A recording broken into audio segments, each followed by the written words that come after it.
Hello, Assalamu alaikum students. Today we are solving chapter number 12 numerical problems. So we will move towards first numerical problem 12.1 जिसका data हमारे पास given है। इसके अंदर हमें ये बताया जा रहा है कि दो आइडेंटिकल ऑब्जेक्ट्स हैं। अब याद रखेंगे जब भी दो आइडेंटिकल ऑब्जेक्ट्स होंगे उनकी मैसेस की मैग्नीट्यूड और उनके चार्जेस की जो मैग्नीट्यूड है वो सेम रहेगी। दैट्स वाई मैंने यहाँ पे जो मैस m1 है वो किसके इक्वल किया है, मैस m2 के, और दोनों मैसेस को क्या कह दिया, m1, m का नाम दे दिया। और ये आप लोगों के पास इन दोनों की मैग्नीट्यूड जो है वो 10 ग्राम के इक्वल है। इसी तरीके से चार्जेस Q1 Q2 किसके इक्वल है, Q के बराबर, और उनकी मैग्नीट्यूड 20 माइक्रो कूलम है दोनों चार्जेस की। और इन दोनों ऑब्जेक्ट्स के दरमियान जो डिस्टेंस r है वो आप लोगों के पास 10 सेंटीमीटर है। हमें कहा यह जा रहा है कि आप लोग कैलकुलेट करें इलेक्ट्रिक फोर्स और ग्रेविटेशनल फोर्स की मैग्नीट्यूड को कंपैरिजन करें। जब भी कंपैरिजन का वर्ड आएगा हम रेशो को यूज़ करेंगे, और रेशो से हमने क्या किया, ये आप लोगों के पास ग्रेविटेशनल फोर्स यहाँ पे मल्टीप्लाई हो रही है, उस तरफ जाके डिवाइड हो जाएगी। तो इन दोनों आप लोगों के पास फोर्सेस की जो मैग्नीट्यूड को हमने क्या करना है, कंपैरिजन करना है। तो सबसे पहले हमारे पास जो मैसेस की मैग्नीट्यूड दी गई है वो आप लोगों के पास SI यूनिट में नहीं है। हम कन्वर्ट करते हैं सबसे पहले इनको SI यूनिट्स के अंदर। Mess m1 m2 mess m के बराबर है और आप लोगों के पास मैस 10 ग्राम है, तो इसको किलोग्राम में कन्वर्ट करने के लिए मैं 1000 के साथ जब डिवाइड करूंगा तो ये मेरे पास मैस आ जाएगा 0.01 किलोग्राम। इसी तरीके से मैस आप लोगों के पास चार्जेस का जो मैग्नीट्यूड है वो 20 माइक्रो कूलम है, और हमें पता है कि 1 माइक्रो कूलम 10⁻⁻⁶ के बराबर होता है। तो 20 10⁻⁻⁶ कॉलम आप लोगों के पास चार्ज की मैग्नीट्यूड आ गई। आप लोगों के पास डिस्टेंस दो चार्जेस के दरमियान r 10 सेंटीमीटर है, इसको मैं डिवाइड करूंगा 100 से, और मेरे पास ये किस में कन्वर्ट हो जाएगा, मीटर्स में, और ये आप लोगों के पास वैल्यू आ जाएगी 0.1 मीटर। अब सॉल्यूशन के अंदर हम क्या करेंगे, हमें पता है कि इस चैप्टर के अंदर हमने इलेक्ट्रिक फोर्स के बारे में पढ़ा हुआ है जिसको कूलम फोर्स भी कहा जा रहा है, और ग्रेविटेशनल फोर्स के बारे में आप लोग पहले ही पढ़ चुके हैं। अब इलेक्ट्रिक फोर्स का जो फार्मूला होता है वो हमारे पास इक्वल होता है आप लोगों के पास Q1 Q2 ओवर r²। और आप लोगों के पास ग्रेविटेशनल फोर्स की जो मैग्नीट्यूड होती है वो इक्वल होती है आप लोगों के पास G gravitational constant m1 m2 over r²। अब दोनों जो आप लोगों के पास r² हैं ये क्या हो जाएंगे, कैंसिल। तो आप लोगों के पास यहाँ पे बच जाएगा electric force over gravitational force equal two columns constant K। अब आपको पता है चार्ज Q1 किसके इक्वल है, Q के। Q2 चार्ज भी Q के इक्वल है, तो मैं यहाँ पे लिख सकता हूँ Q1 को Q और Q2 को भी Q। और नीचे आप लोगों के पास G आ जाएगा ग्रेविटेशनल कांस्टेंट, और मैसेस M1 किसके बराबर है, M के, M2 भी M के बराबर है, तो इनको मैं लिख सकता हूँ M इंटू M। ये आप लोगों के पास आ जाएगा electric force over gravitational force Q² over G m²।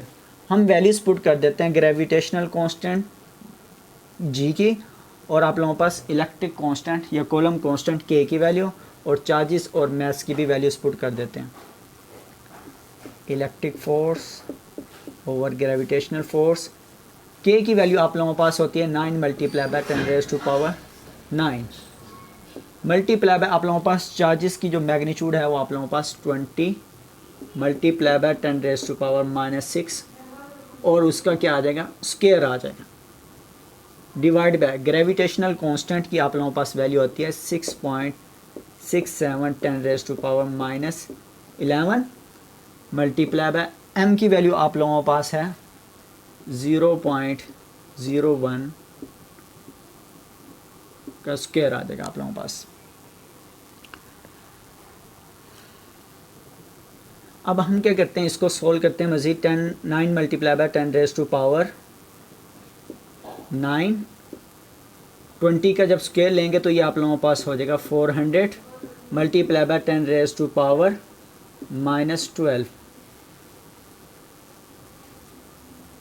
6.67 10⁻⁻11 और जब आप लोगों के पास 0.01 का स्केल लेंगे तो ये आप लोगों के पास इक्वल आ जाएगा 1 मल्टीप्लाई बाय 10⁻⁻⁴। अब हमने करना है क्या है यहाँ पे कि जो पावर्स हैं उनको सेपरेट कर लेते हैं और आप लोगों के पास जो कांस्टेंट वैल्यूज़ हैं उनको सेपरेट कर लेते हैं। 9 को मल्टीप्लाई करता हूँ 4 के साथ, ये आ जाएगा हमारे पास 36 और यहाँ पे आप लोगों के पास पावर कितनी है 9 और यहाँ से पावर आप लोगों के पास +2 ऐड हो जाएगी और यहाँ पे ये पावर -12 आ जाएगी। यहाँ पे आप 6.67 को 1 के साथ मल्टीप्लाई करेंगे तो ये आप लोगों के पास 6.67 10⁻⁻11 और आप लोगों के पास ये पावर ये क्या हो जाएगी -4 की आ जाएगी यहाँ पे। अब इन पावर्स जो यहाँ पे माइनस हो रही हैं ऊपर जाके ये क्या हो जाएंगी प्लस हो जाएंगी। 36 को डिवाइड करेंगे आप लोग 6.67 के साथ तो आप लोगों के पास आंसर आएगा 5.39 10⁻9 + 2 -12 और ऊपर नीचे से आप लोगों के पास 11 ऊपर जाएगा तो ये क्या हो जाएगा +11 और यहाँ पे +4 आ जाएगा। इसको अगर मैं राउंड ऑफ करूँ तो ये मेरे पास आंसर बनता है 5.4 10⁻, इन सब पावर्स को ऐड और माइनस करके ऐड करेंगे फिर वो ये -12 कर देंगे। आप लोगों के पास ये जो बचेगी आप लोगों के पास 10⁻14 बचेगी आप लोगों के पास पावर। तो ये किस चीज़ के इक्वल आ जाएगा electric force over gravitational force के इक्वल आ जाएगा। ये तो आप लोगों के पास आंसर आ जाएगा। बच्चे यहाँ पे सोच रहे होंगे सर ने यहाँ पे कोई यूनिट नहीं लगाया। आपको याद होना चाहिए कि जब भी आप लोगों के पास दो चीज़ों की रेशो हो तो वहाँ पे यूनिट नहीं आता। वैसे भी अगर मैं पुट करता हूँ इलेक्ट्रिक फोर्स का यूनिट आप लोगों के पास न्यूटन अगर पुट करूँगा और ग्रेविटेशनल फोर्स का यूनिट भी क्या आएगा न्यूटन, तो पुट करूँगा तो वो कैंसिल हो जाएंगे। तो उसके बाद आप लोग यहाँ तक आंसर तो आ गया आप लोगों के पास इस न्यूमेरिकल प्रॉब्लम का, लेकिन इसको मैं थोड़ा सा मज़ीद एक्सप्लेन करूँगा कि आप लोगों के पास ये बता क्या रहा है। इस न्यूमेरिकल प्रॉब्लम से हमें इंफॉर्मेशन क्या मिल रही है। इंफॉर्मेशन ये मिल रही है कि जो इलेक्ट्रिक फोर्स हैं वो आप लोगों के पास 5.4 10⁻14 टाइम्स ऑफ ग्रेविटेशनल फोर्स के बराबर है।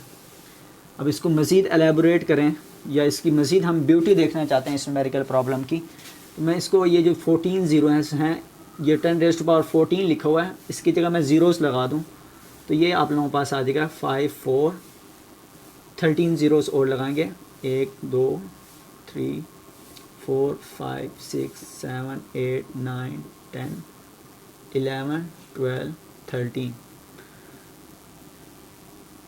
और साथ क्या आ जाएगा ग्रेविटेशनल फोर्स।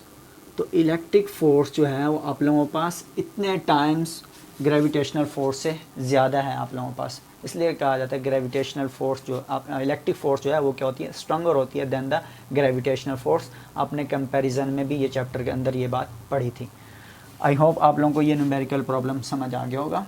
ठीक है, इसकी प्रैक्टिस करें, इंशाल्लाह आप लोगों के लिए आसानी पैदा होगी। अल्लाह हाफिज़।